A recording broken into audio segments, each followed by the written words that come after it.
And I didn't do a great job, so if there's any Python programmer watching this, you're probably gonna be like, oh, he's doing so much double work. You can do this with functions and object oriented, but I'm not yet at that level. But I am very proud that I did this. We're going to the order book.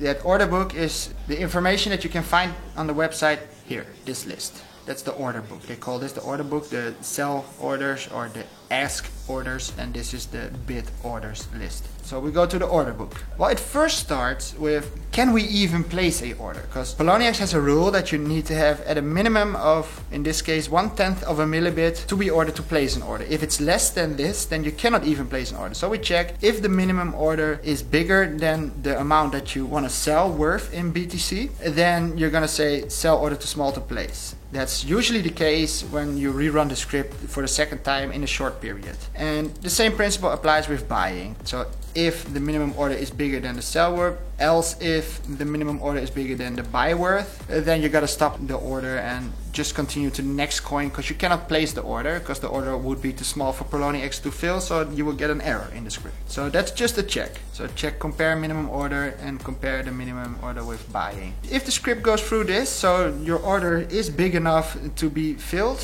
then it's gonna choose. It's either gonna do if the alt worth is bigger than the budget, then you need to sell, or else, just like here in part 4, it has the same if else, you see, same situation, if alt worth, and here if float alt worth, float budget, so it's the same principle. If you have more worth than the budget that you input, then you have to sell a certain amount, or else you have to buy a certain amount, so sell or buy. So let's just go through one round of selling in this case. What we did is we collected the price, the highest buying price of the order book, order bids price 0. I called it 0 because it was the first in the list, and in Python first in the list always start with 0, so that made it easier for me because we have a 0 here and a 0 there, so that's why I chose 0 here and a 0 there. And the first thing would be the price, and the second thing would be the amount. And if you know the price and the amount in the order, then you know how big the order is. So what we actually are doing here at the sell orders, because it's about selling, what it does is it adds this price over there and it's as the amount over there, so we can multiply those two and we would know how much that is worth in Bitcoin. So that's important for us because we know how much we want to sell in Bitcoin. So once we know that, we can go to, here it is. We're gonna check if our alt sell worth is smaller than the bid sum here. So for instance, in this case, the price times the amount gives us a price in Bitcoin. And if this price is bigger, or in this case, if the amount that we want to sell is smaller than the sum, which means order amount times price, so price amount, this part. If that is possible, then we are going to put the sell. I was showing you sell, but I meant buy orders because we want to sell to somebody who wants to buy. So again, price, amount, Bitcoin, the amount, the price makes the sum. So as they say here, sum in BTC. If the amount that we want to sell is less than the number that we see here, then we are going to sell, as you see here, Poloniex sell function on the pair that is going through the loop at the price that they put here, the bid price, and the amount, not that amount, but the amount that we need to sell, our alt sell, which is being created.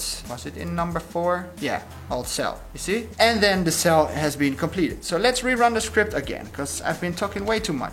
And let's check the script again. There are no open orders, and the order is too small to place, you see? So that was here, sell order too small to place, because the minimum order was bigger than the amount that we have to sell. You see, that's 0.00003 or something like that. Here we had a buy at Bitcoin Dark. Here, an open order. You see, there was an open order at BTM. It wasn't filled. It canceled the order. Then we had no more open orders, and it bought in the first ask. So as you see, the script is running. If we go back to this Poloniex screen, we can see that everything is nice, well, except for XPM. So for some reason, XPM did not place an order. I probably have an open order here. So let's put Poloniex over there. Let's check. Yes, you see I have an open order over there. And let's wait for the script to get to XPM. It's almost there. You see PPC, so that means it's on its way. It's checking all, and as you can see, it's all pretty close to the number 50. Sometimes it has to buy something, and we're almost at XPM. So we're getting there. It takes a while. VIA, it bought a little bit of VIA. You see, small amount, 1/10 of a millibit. XCM, We're almost there because we're waiting for this open order to be cancelled. Okay, it cancelled this order. See? Cancelled and it bought something. If we would refresh here, now my open order is gone. You see? So it did work. Very nice. Now I have the same amount of value in Bitcoin for every altcoin on the website right now. Not exactly, but pretty much the same. And I do this because if I go to the deposit withdrawals, I have a very good idea on how the market is moving. Because if you would order it by BTC value, as you can see here, then you would see the amount of value that you have of a coin. So you can immediately see that Bitmark here lost some of its value. You see, it's a little bit lower than the 0.5. And we can see that Dash has been growing a little bit. And here, XMR Monero has been growing a little bit. We have no more open orders. It is working, as you see. If I want to sell all my coins immediately, I can do that too by going to the script and say I want to have 0. Very simple. At the moment, I do not want to have altcoins because I'm not quite sure what the market is doing. I'm a little bit skeptical at the moment. So I'm not sure. Maybe I would wait it off a little bit, but it looks like it's going down a little bit because I have a lot more under the 5 rate than over the 5 rate. You see, there's only a couple. Let me refresh this page again, get a better look. Yeah, you see, it's all going down. So in this situation, I usually just sell some of my coins, like not all, but a lot of them, because I want to know what's going on. So I will put them, for instance, on 1 millibit. So that's not much, 1 millibit a coin. So that means that we're going to sell all the coins again. As you see here, we're selling the coins. We're nicely at 1, you see? Exactly 1. We have to wait a little bit before we see it happen to other coins as well. But as you know, it's on alphabetical order. So if we would refresh this page, we will definitely see more number 1s. You see? 1, 1. Exactly the input that we gave to the script. Very nicely done. Am I correct? Like you see that I am doing it here in my command window and it is working perfectly. It was just a tool that I created to help myself out doing this day trading stuff. Let's refresh it again and we see a lot more of number 1s. Here we have an open order, so we're going to fill that order by rerunning the script after it is finished. I can build that in the script too, but I wanted to do that while using functions and object-oriented stuff, you know, like, well, we haven't talked about that stuff yet, but I know that there is a higher grade of programming that makes this stuff easier to loop if an order can be filled. So let me refresh this page again, and we're gonna see a lot of 1 millibit situations, you see? Very nicely done.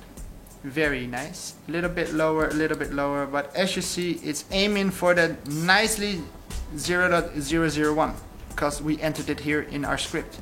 Whoa! Very nice. Woo! I wanted to show you guys that I created this because, yeah, that live stream that we did, it did show you guys a lot of stuff and it gave you a little bit more of an inside information about what the coin does and what certain functions mean and stuff like that, but it wasn't exactly finished, so I couldn't show you that it actually does work. Yes, we did it. I made this video. It took me so long to make the video because I made a lot of errors. This is kind of more like a vloggy video, you know. I hope you did enjoy it. And let me refresh this page again just to check if there are a lot of 1s, you know. It's still working, but you see there are a lot at exactly 1 millibit the input. So yes, I'm very proud of that. So yeah, I hope you guys did enjoy this. Wow, this video tutorial vloggy, the show off of my script. And if you did enjoy it, let me know by giving a big thumbs up, and you can smash the like if you would like to. If you are new to my channel and this was the first video you've ever seen, man, go check out some other videos that I've created, and it will be so awesome if you would subscribe to my channel, because I make these kinds of videos every once in a while. It's not always like this. There are a lot of tutorials on my channel about opening old wallets. Hope you guys did enjoy this video, and see you guys next time. How is my script doing? And check what's happening. Wow, check that neon sign. Already lost 4% in the meantime. We just sold it. Remember? We just did it like in a minute or 2 or 3 ago. So you see the volatility of this market, man. It's terrible. Can you imagine buying for 10,000 bucks and then all of a sudden losing 4%? That's a lot. That's like 400 bucks. Like very quickly. Like very, very quickly. Like you didn't even have to do anything.